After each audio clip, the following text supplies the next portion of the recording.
start then with the GDP figures. We're expecting them in about 35 minutes' time. What are you expecting to see? Well, the general expectation is for a decline in GDP in November. We've seen an increase in October, which was a bounce back from what had happened in September. Now, you remember those monthly figures can move up and down quite significantly. We had, of course, the Queen's funeral in September that depressed activity because there was an extra bank holiday and people just didn't go out and spend as much anyway as they would have done otherwise because they were watching the funeral and so on. Well, then it bounced back in October. The expectation now is that November will see a decline. We had seen quite a lot of data already confirming that. When you look at manufacturing output, whether you look at services and construction, and a lot of that, in fact, has continued in December, unfortunately, although services seem to have picked up. So we don't know whether for the quarter as a whole, we're going to be seeing a decline in GDP or not. And if we do, which will add, of course, to the decline we saw in the previous quarter, then we will be in a technical recession, or will have been, because, of course, we're now past that quarter, but we're not going to know for a while whether, in fact, we were in recession or not.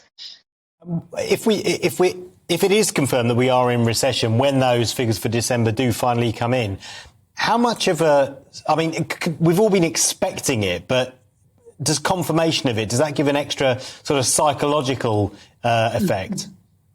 It's a very interesting question.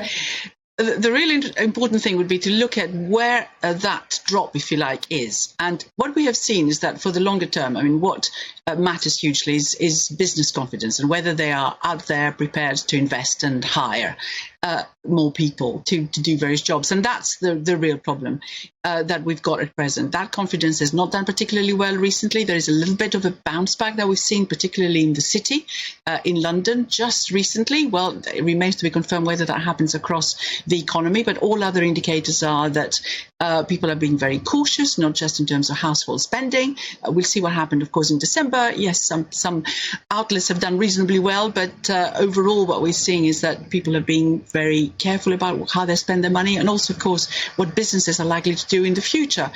We've had unemployment at very low levels, but there is already a sign that recruitment intentions are changing. We've seen banks, for example, beginning to shed labour.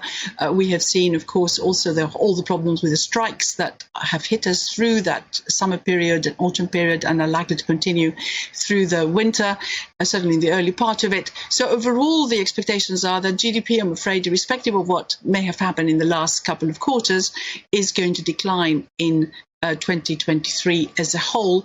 And if that is the expectation that people have in terms of business investment in particular, they're going to be very cautious about spending any money really over the next few months. And we've also got, of course, the energy price cap, which is going to come to an end as it is at present and going up again in April. And then, of course, you've got businesses which are going to be seeing the support they get being reduced very significantly.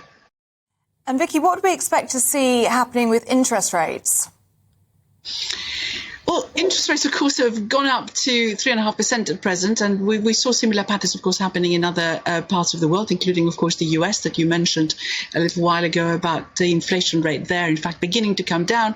I think we're going to have a similar pattern here. Unfortunately, inflation here is considerably higher than it is in the US. We're going to hear next week whether we are seeing a decline in the UK as well. Of course, energy prices are coming down, have been coming down, but we have food prices still very high and increasing. We're going to get more data of that later this morning in terms of what it actually means for the consumer, I'm afraid, the retail end. And that is a big problem, which is going to keep, if you like, demand down. Right? If that is indeed the case, and the Bank of England begins to think that things are getting better from that point of view, from their point of view, getting closer to their target level, then we might not see interest rates rise as fast as perhaps we had forecast just a little while ago. But I'm afraid the UK is lagging behind in that respect. Europe has seen a decline in inflation faster than we have. US, as I mentioned.